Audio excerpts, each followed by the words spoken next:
Hey everyone, welcome to today's video. So the raids are out, and one of the biggest difficulties is actually completing the first part of the raids.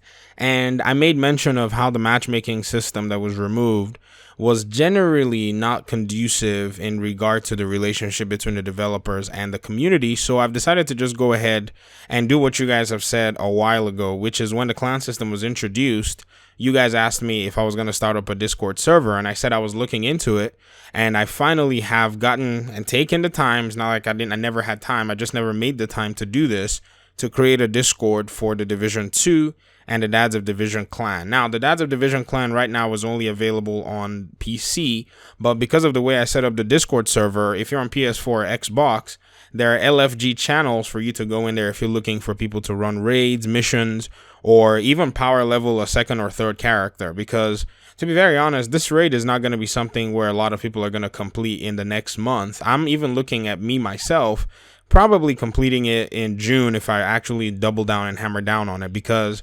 just the way my schedule is, I might get some free time in the next few weeks, but I'm still not certain that I'll be able to do that. But because of the way the Discord server is actually set up, a lot of people can jump in there, get some groups going, and then people can run missions and run raids. Eventually I'll probably start setting up moderators with some of the people who participate in the channel. The link to the Discord channel is in the description below as well.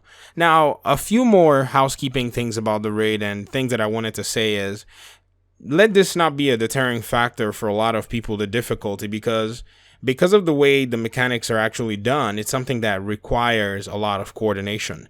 Yes, I did say that DPS and some healing will be needed, and I still stand by that because it will make things work very fast. I do also know that because of the way tutorials are already coming out, we already have some people who've beaten the raid already. So what does that mean? That means tutorials are going to be coming out, and hints and tips and tricks are going to be coming out. And so by the time you even get around to the raid, it's probably going to be one more mission, in a sense, that people are going to already know everything about and know exactly what to do. Now, if you don't want spoilers and you want to suffer for 10 hours and try to figure it out, hey, knock yourself out. But some of us would be very happy to get a condensed version of pointers on how to do it. Also, some people have said, I do not know anything about Discord. It's very simple. Even if you're old and you only use Facebook, you can figure out how to use Discord. You just join the Discord server by downloading the app. You can download it on your phone. You can also download it on a PC, and you can follow the instructions, set up an account, and then start using the text capabilities and functionalities there. Because I've seen comments like, oh my goodness, what is Discord? How do you use Discord? And blah blah blah. I felt the same way because it was one more app I had to go there and just sit down and learn, but it was just me just being lazy. It literally took me like 7 minutes to just read the instructions and create a server and create channels within the server. And so I know there's more functionality that can be done with it, but I'm not necessarily interested in that for now. We just got to get groups going and help people to start running the missions. Other things that I've seen and other things that I feel like are concerns, and as I was on that same line of the raid difficulty being easier, is because of the information we have, we're going to be able to do the raids much more efficiently than the people who first went out to try to beat it. And I know so because I remember when Falcon Lost was first released. I remember when Stolen Signal, which is the last incursion that was added to the Division 1, was also released. These two incursions were very difficult at first because people did not necessarily know how to use what mechanics they already possessed and what mechanics they already had in order to get through different aspects of the missions.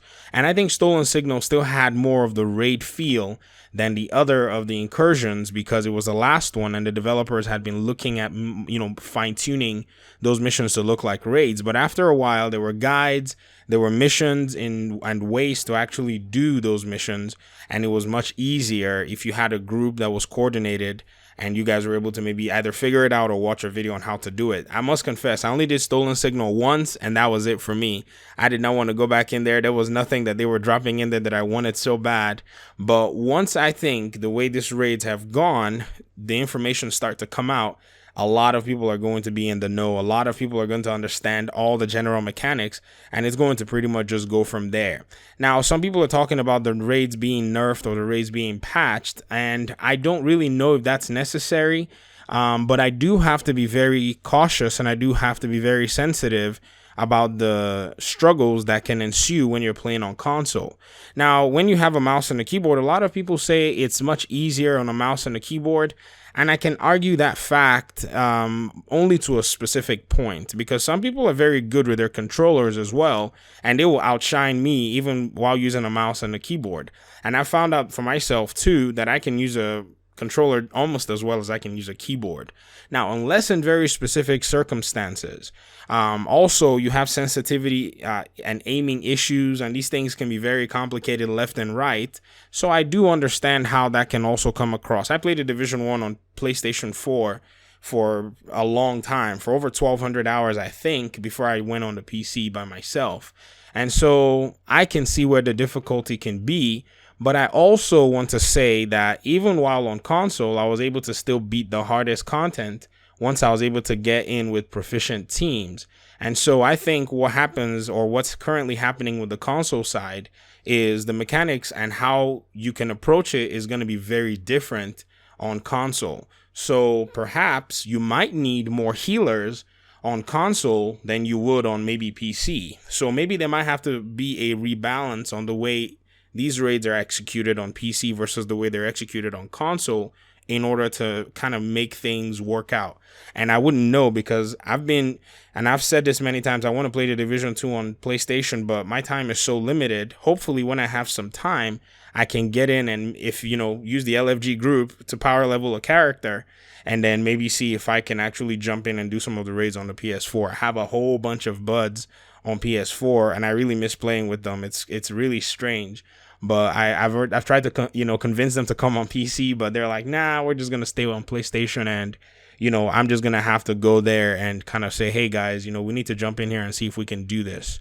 But this is pretty much one of my solutions. I know the community's feelings are mixed, and even seeing the difficulty of the raids, you can see why Massive also went ahead and said no matchmaking, but at the same time they promised, matchmaking for activities. And either way, it will still get to the point where people will eventually start randomly doing the raids anyways. And so it wouldn't even matter if you're going in with randoms, or if you're going in with people or if you're going in with really competent players. Once everybody knows what to do here in the next few weeks, and these videos that are already coming out on how to even beat the first boss, maybe the second, third, or fourth boss, everyone's going to be in the know, and the missions are going to be very easy to run.